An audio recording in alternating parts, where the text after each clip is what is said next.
نحمده ونصلي على رسوله الكريم اما بعد فاعوذ بالله من الشیطان الرجیم بسم اللہ الرحمن الرحیم۔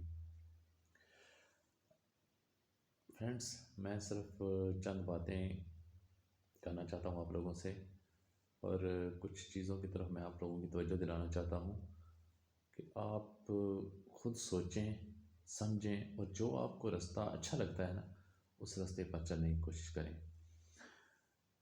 عجیب قسم کا جو مذہبی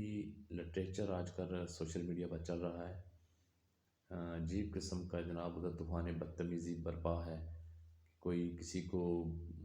غلط ثابت کرنے پر تلا ہوا ہے، کوئی دوسرا کسی کو غلط ثابت کرنے پر تلا ہوا ہے۔ تو امت کے اتحاد کی کوششیں جو ہے نا، یہ لوگ نہیں کر رہے ہیں۔ بڑے بڑے مذہبی اسکالر میں نے دیکھے ہیں کہ وہ اپنے آپ کو بہت بڑا عالم بھی سمجھتے ہیں، لیکن ایسی چیزوں پر جن چیزوں کا ہمارے اسلام کو، ہمارے مسلمانوں کو فائدہ ہو، ایسی چیزیں دیکھنے میں یا سننے میں بہت کم مل رہی ہیں۔ تو کسی ایک فرقے کا جو ہے عالم اٹھتا ہے، وہ یا کوئی نام نہاد مفکر اس کو میں کہہ سکتا ہوں، اٹھتا ہے عجیب سی باتیں دین کے بارے میں، وہ یا مذہب کے بارے میں باتیں کر دیتا ہے، کسی کی گستاخیاں کر دیتا ہے، تو پھر وہ ایسا ہوتا ہے کہ ایک ٹرینڈ چل جاتا ہے، کوئی اس کی حمایت میں بول رہا ہوتا ہے، کوئی اس کے جناب مخالف بولتا ہے۔ میں کہتا ہوں وہ دونوں، حمایت میں بولنے والا بھی اور مخالفت میں بولنے والا بھی، وہ دونوں اس قابل نہیں ہیں کہ ان کی بات پر توجہ دی جائے۔ ہم ایک خدا کے ماننے والے ہیں، حضرت محمد صلی اللہ علیہ وآلہ وسلم کے رستے پر چلنے والے ہیں ہم لوگ۔ جو بات ہمیں حضرت محمد صلی اللہ علیہ وآلہ وسلم نے بتائی ہے، ہمیں اس پر منوان عمل کرنا چاہیے، اور انہوں نے ہمیں محبت کا درس دیا ہے۔ اسلام کے اندر رہتے ہوئے ہمیں ایک دوسرے کے دکھ درد میں شریک ہونے کا، نہ کہ ہمیں ایک دوسرے کے گلے کاٹنے کا یا ایک دوسرے کے لیے ہمیں عجیب قسم کی گفتگو کرنے کا ہمیں نبی پاک صلی اللہ علیہ وسلم نے درس نہیں دیا ہے کبھی۔ تو ہمیں چاہیے کہ ہم لا الہ الا اللہ محمد رسول اللہ پر قائم رہتے ہوئے آپس میں محبت اور بھائی چارے کو فروغ دیں، اور ان جو سوشل میڈیا ورکرز یا یہ جو نام نہاد قسم کے مفکر بنے پھرتے ہیں، مفکر ہیں نہیں ہیں، ان کی گفتگو کو سنیں اور ان پر پھر کمنٹس کریں، وہاں آپ ان کو توجہ دینا چھوڑ دیں۔ وہ تو اپنے لائکس لینے کے لیے یا کوئی ایسی چیز ایک دفعہ سوشل میڈیا پر چڑھا دیتے ہیں، انہوں نے ایک اپنا کاروبار بنا لیا ہے کہ لوگ کوئی مخالفت میں کریں تب بھی ان کو فائدہ ہے، آپ اس کی حمایت میں کریں تب بھی فائدہ ہے، اور ہمارے دشمن کو بھی اس سے فائدہ ہے، چاہے ہم اس کے کوئی حمایتی ہے یا چاہے اس کا مخالفت ہے، وہ سارے جو ہے نا ہمارے دشمنوں کو فائدہ پہنچا رہے ہیں، اور ہم ایک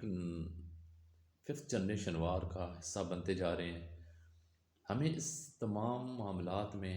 اپنے ملک کو ڈیفینڈ کرنا ہے، اپنے مذہب کو ڈیفینڈ کرنا ہے، اور اس کو ڈیفینڈ کرنے کا طریقہ یہی ہے کہ ہم اپنے آپس میں پیار اور محبت کے ساتھ رہیں،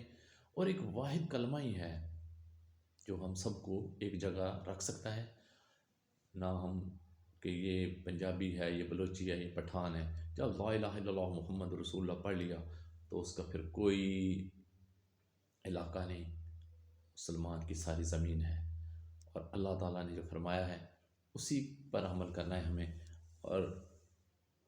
اپنی طرف سے کسی تشریح کی طرف نہیں جانا۔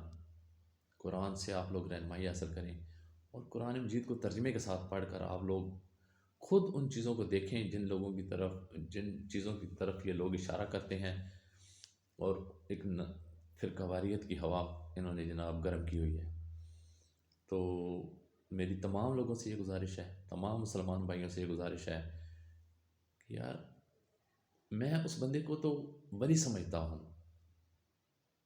جو جس مرضی یا فرقے کے اندر ہو، وہ وقت کا ولی ہے، کہ وہ اپنا نماز روزہ کرے، اپنی عبادات کرے، اور امت کے اندر محبت پیدا کرنے کی کوشش کرے، امت کو اتحاد کی طرف لے جائے۔ جو امت کو جوڑ کے رکھتا ہے، جو امت میں اتحاد رکھتا ہے، میں کہتا ہوں کہ اس سے بڑا اس وقت میں کوئی ولی نہیں ہے۔ یقین مانو وہ وقت کا ولی ہے۔ میں نے بہت سے فرقوں میں لوگ دیکھے ہیں جو عالم ہیں، اور انہوں نے محبت کا درس دینا شروع کر دیا ہے۔ یہ ایک چیز بہت زبردست بھی ہے، ایسے لوگوں کی آپ لوگ حوصلہ افزائی کریں جو امت کو جوڑنے کے لیے لگے ہوئے ہیں۔ بہت سارے لوگ تو توڑنے والے اور ففتھ جنریشن وار کا حصہ بن کے دشمن کے ہاتھوں میں کھیل رہے ہیں، لیکن آپ جو صحیح عالم دین ہیں ان سے رہنمائی حاصل کریں اور آپس میں محبت اور اتفاق سے رہیں، اور ہم اپنے ملک کو ایک صحیح دینی اور مذہبی اور اسلامی ریاست بنائیں۔ اور یہ اسی صورت میں ممکن ہے جب ہم آپس میں محبت اور پیار سے رہیں گے، تو یہ ساری چیزیں ممکن ہیں۔ اور حضرت محمد صلی اللہ علیہ وسلم اور آ، رب واحد، تو ہماری جو جان مال اور ہمارے والدین سب ان پر قربان، حضرت محمد صلی اللہ علیہ وسلم پر ہماری ہر چیز قربان، یہ ہم ہر بندہ کہتا ہے۔ لیکن کیا ہم اپنی یہ جو سوچیں ہیں ان کو بھی قربان کر سکتے ہیں؟ جو ہمارے ذہن میں فطور ہیں، جو ہمارے ذہن میں ایک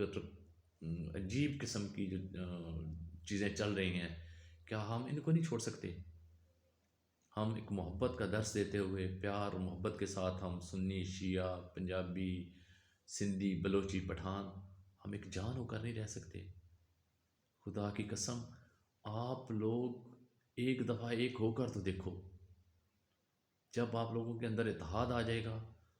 دین سے محبت آ جائے گی، اور ایک خدا کو ماننے والے جب اکٹھے ہو جائیں گے، تو تمہارا دشمن اسی وقت ناکام ہو جائے گا۔ اور آج ہماری جو بربادی دنیا میں مسلمانوں کی جو زبوں حالی ہے، وہ صرف اسی وجہ سے ہے کہ ہم آج پھر قواریت میں پٹے ہوئے ہیں، تو کوئی لسانی بنیادوں پر تقسیم ہم کر رہے ہیں ایک دوسرے کو۔ خدا را ان چیزوں سے نکلیں اور آپس میں محبت پیار اور اتفاق سے رہیں، اور اس ملک کو امن کا گہوارہ بنائیں۔ انشاءاللہ ہمیں امید ہے کہ یہ ملک ایک دفعہ دنیا کے نقشے پر ابھرے گا، ایک نئی شان کے ساتھ، اور وہ لا الہ الا اللہ محمد رسول اللہ اس کلمے کے ساتھ اٹھے گا اور اسلام کا گہوارہ بنے گا۔ تو اقبال نے فرمایا تھا کہ نہیں مایوس اقبال اپنی کشتے ویراں سے، ذرا نم ہو تو یہ مٹی بڑی زرخیز ہے ساقی۔ السلام۔